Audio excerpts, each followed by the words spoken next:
Trust shattered, betrayal exposed. This is how I uncovered her secret and took my revenge. I used to be the guy who laughed at love, a carefree rascal who never took life too seriously. But when I met her, everything changed. I fell hard, thinking I'd finally found the one, until I uncovered a shocking betrayal that shattered my trust and left me reeling. Following her that day revealed more than just an affair. It revealed a side of her I never imagined. What came next wasn't just heartbreak, it was my revenge. And trust me, it was unforgettable. Welcome to X by X Confidential, where we explore real, raw, and gripping stories about love, betrayal, and everything in between. Thank you so much for watching and being part of this community. It means the world to me.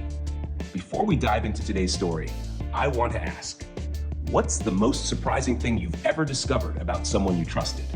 Let me know in the comments below.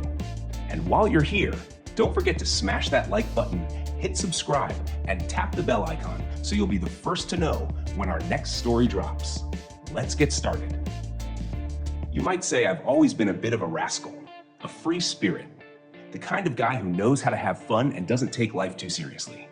I was the guy with a drink in one hand, a joke in the other, and no plans past the next weekend. Commitment? That was for suckers. Love? A good way to lose yourself. And then I met her. I don't know what it was about her.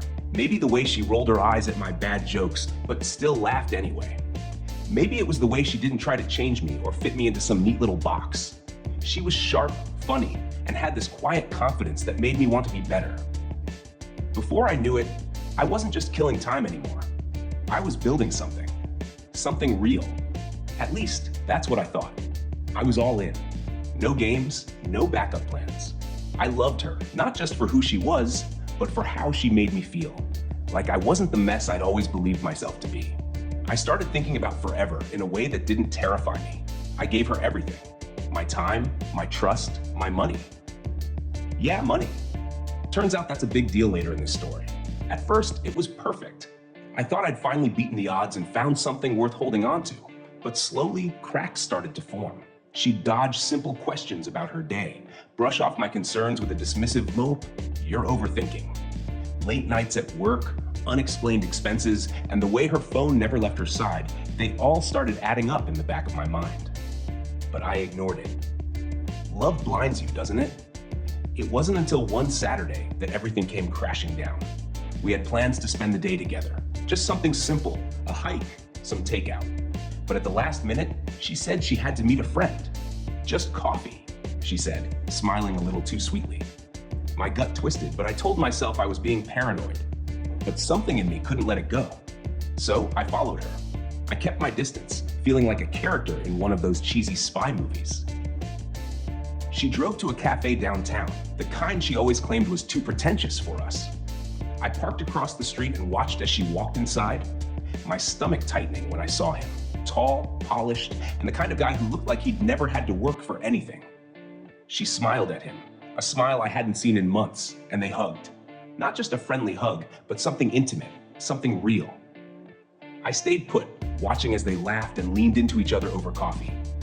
Then they left together. I followed them to a hotel. That was the moment my world shattered. But I didn't confront her. Not yet. I needed to be smart about this. You see, she and I weren't just sharing a life, we were sharing a bank account. I'd paid for trips, her car, even part of her student loans, all because I believed in us. But now I was wide awake. That night, I didn't say anything right away. When she came home, I asked, "How was coffee?" She paused, just for a split second, then said, "Good, nice to catch up." That's when I hit her with it. "Did you catch up before or after the hotel?" Her face went pale, and then came the stammering excuses. "It's not what it looks like. You don't understand." But I didn't need to understand. I'd seen enough. I told her to pack her things and leave. She cried, she begged, she tried to twist it into my fault, but I was done. And here's where the real revenge started. Before she left, I took a good, hard look at our shared accounts. I noticed something interesting. Most of the financial contributions had been mine. So, I quietly moved my money to a separate account. I canceled the joint credit cards. I even called her insurance company to remove myself from her plan. The kicker? I left just enough for her to scrape by, but nothing more. She didn't realize it until weeks later, when the bills started piling up. By then, I was long gone, and so was my support. That car she drove, in my name.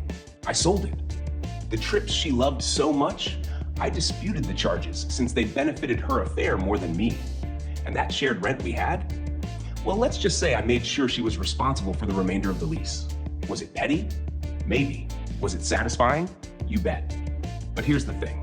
I didn't just walk away. I walked away better, smarter. I put the money I saved into something that mattered, myself. I got back into shape, started a side hustle, and booked a solo trip she'd never have let me take.